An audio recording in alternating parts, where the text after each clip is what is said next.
অৱশেষত ছাত্ৰ বিক্ষোভৰ সন্মুখত সেৱ মানিলে বাংলাদেশৰ প্ৰধানমন্ত্ৰী শেখ হাছিনাই দেওবাৰৰ পৰা হোৱা হিংসাত্মক প্ৰতিবাদৰ পিছত সোমবাৰে পদত্যাগ কৰিলে শেখ হাছিনাই প্ৰতিবাদকাৰীৰ দাবীকে যেন মানি ললে শেখ হাছিনাই পদত্যাগ কৰি পুনে পুনে ৰাওনা হ'ল ভাৰতলৈ গাজিয়াবাদস্থিত হিন্দন এয়াৰবেছত অৱতৰণ কৰিলে শেখ হাছিনাৰ বিমানে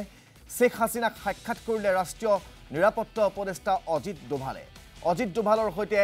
আছিল ভাৰতৰ চোৰাংচোৱা সংস্থা ৰৰ মুৰব্বী বাংলাদেশৰ পৰিস্থিতিক লৈ উদ্বিগ্ন দেশৰ বিদেশ মন্ত্ৰালয়ও কেন্দ্ৰীয় বিদেশ মন্ত্ৰীৰ সৈতে এই সন্দৰ্ভত কথা পাতিলে বিৰোধী দলপতি ৰাহুল গান্ধীয়ে শেখ হাছিনাৰ নিৰাপত্তাৰ ক্ষেত্ৰত গুৰুত্বপূৰ্ণ ভূমিকা ল'ব পাৰে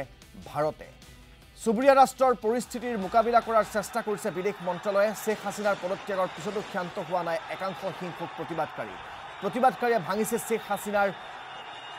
ক্ষমা কৰিব শেখ মুজিবুৰ ৰহমানৰ প্ৰতিমূৰ্তি ঢাকাত থকা প্ৰতিমূৰ্তিৰ ওপৰত উঠি ভাঙিবলৈ চেষ্টা একাংশৰ কিন্তু এই কাৰ্য সমৰ্থন কৰা নাই বহুজনে প্ৰধানমন্ত্ৰীৰ আবাসগৃহত প্ৰৱেশ কৰি মূল্যৱান সামগ্ৰী লণ্ডভণ্ড কৰিলে প্ৰতিবাদকাৰীয়ে গুৰুত্বপূৰ্ণ ফাইল গছকি উল্লেখ কৰিছে একাংশই গণভৱনত প্ৰৱেশ কৰি প্ৰতিবাদকাৰীৰ দাবী এয়া আমাৰ বাবে স্বাধীনতা প্ৰাপ্তি আবাসৰ বিচনাত শুই ভিডিঅ' কৰিলে প্ৰতিবাদকাৰীয়ে এক প্ৰকাৰ বন্য উল্লাস কৰা দেখা গ'ল প্ৰতিবাদকাৰীয়ে একাংশই খাদ্যও গ্ৰহণ কৰিলে প্ৰধানমন্ত্ৰীৰ আবাসত দেশখনৰ পৰৱৰ্তী প্ৰধানমন্ত্ৰী হ'ব পাৰে মহম্মদ ইউনুছ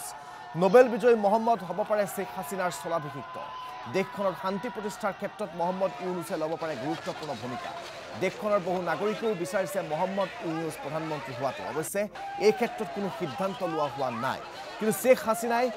পদত্যাগ কৰাৰ পিছতো এতিয়াও বাংলাদেশৰ পৰিস্থিতি উন্নত হোৱা নাই এতিয়াও বাংলাদেশত পৰিস্থিতি উত্তপ্ত হৈ আছে বুলি জানিব পৰা গৈছে আৰু বাংলাদেশৰ শেহতীয়া পৰিস্থিতি সন্দৰ্ভত জানিবলৈ আমাৰ সাংবাদিক ফিৰোজ আলমৰ কাষলৈ আমি আপোনালোকক পোনপটীয়াকৈ লৈ যাব বিচাৰিছোঁ ফিৰোজ শেখ হাছিনাই পদত্যাগ কৰিছে কিন্তু এতিয়াও বাংলাদেশৰ পৰিস্থিতি হামকটা নাই এতিয়াও বাংলাদেশৰ পৰিস্থিতি উত্তাল হৈ আছে বুলি জানিব পৰা গৈছে মই শেহতীয়া খবৰ আপোনাৰ পৰা জানিব বিচাৰিম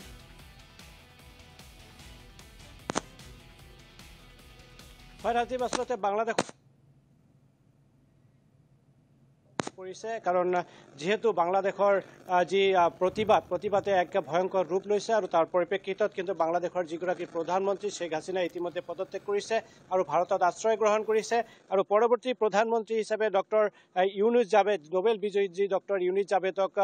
বহুতে সমৰ্থন কৰিছে আৰু তেওঁ প্ৰধানমন্ত্ৰী হ'ব পাৰে কিন্তু বৰ্তমান যি সামগ্ৰিক পৰিৱেশ তাত এতিয়াও এক উত্তপ্ত পৰিস্থিতিয়ে বিৰাজ কৰিছে আৰু যিহেতু ভাৰত সংলগ্ন ৰাষ্ট্ৰখন হ'ল বাংলাদেশ আৰু বাংলাদেশৰ লগত বিভিন্ন ধৰণৰ ব্যৱসায়িক বাণিজ্যিক যি সম্পৰ্ক ভাৰতবৰ্ষৰ লগত আছে আৰু ইতিমধ্যে যিহেতু বাংলাদেশৰ যি প্ৰতিবাদে ভয়ংকৰ ৰূপ লৈছে তাৰ পৰিপ্ৰেক্ষিতত কিন্তু ভাৰতত বিভিন্ন আশংকাই দেখা দিছে যে একাংশৰ মতে কিন্তু বাংলাদেশৰ পৰা কিছু নাগৰিক ভাৰতত প্ৰৱেশ কৰাৰ সম্ভাৱনা আছে আৰু সেই পৰিপ্ৰেক্ষিতত কিন্তু সমগ্ৰ যি সীমান্ততে ৰেড এলাৰ্ট জাৰি কৰা হৈছে অসম বংগৰ যি সীমা আছে সীমাত ৰেড এলাৰ্ট জাৰি কৰা হৈছে আৰু যি বৈদেশিক যি বাণিজ্যৰ ক্ষেত্ৰত যথেষ্ট প্ৰভাৱ পৰিছে ইতিমধ্যে আমি যিখিনি খবৰ লাভ কৰিছোঁ অসমৰ যি মানকাছৰ সীমান্তৰে যি বাংলাদেশৰ লগত যি বাণিজ্য বন্ধ হৈছে একেলগে পশ্চিমবংগৰ যি চেংৰাবান্ধা বুলি কোৱা হয় চেংৰাবান্ধাৰ ক্ষেত্ৰতো কিন্তু বাণিজ্য বন্ধ হৈ পৰিছে আৰু তাত এক প্ৰকাৰ সীমা চিল কৰি দিয়া হৈছে আৰু BSFে টহল বৃদ্ধি কৰিছে যি নিৰাপত্তাৰ খাতিৰত ব্যাপক তৎপৰতা বৃদ্ধি কৰা পৰিলক্ষিত হৈছে সীমান্ত অঞ্চলসমূহত আৰু এই মুহূৰ্তত মই উপস্থিত আছোঁ ধুবুৰীৰ যি ভাৰত বাংলাদেশ সীমান্তৱৰ্তী সোনাহাট আন্তঃৰাষ্ট্ৰীয় যি বাণিজ্য কেন্দ্ৰ তাত মই উপস্থিত আছোঁ আৰু যিহেতু এই বাণিজ্য কেন্দ্ৰৰে বাংলাদেশৰ লগত যি বৈদেশিক বাণিজ্য চলি আছে দীৰ্ঘ বছৰৰ পৰা আৰু এই মুহূৰ্তত বাংলাদেশৰ পৰা কিছু মুহূৰ্তৰ পূৰ্বে এগৰাকী যিহেতু চালক ইয়াত আহি উপস্থিত হৈছে আমি তেখেতৰ পৰা বাংলাদেশত আচলতে কি পৰিস্থিতি তেওঁ দেখা পালে আমি তেওঁৰ পৰা পোনে পোনে জানিবলৈ চেষ্টা কৰিম আচলতে আপুনি কিছু সময় পূৰ্বে বাংলাদেশৰ পৰা আহিছে মই 4 তাৰিখতে বাংলাদেশ ঢুকিছোঁ তাৰপিছত আজি ওলাৰ পিছত আহিছোঁ বাছ বাংলাদেশত ইমান ধুনীয়া আটাইবিলাক মানুহ যিমান আছে আটাইবিলাক বহুত খুচি হৈ আছে যে বাংলাদেশত বাছ শেখ হাছিনা পলাই গৈছে তাৰ কাৰণে বহুত খুচি বাংলাদেশত ইয়াত যিটো নিয়ম যে ট্ৰাক যোৱাৰ পিছত সিদিনাখনে চালক আহিব লাগে আপুনি কিয় ইমান দিন থাকিব লগা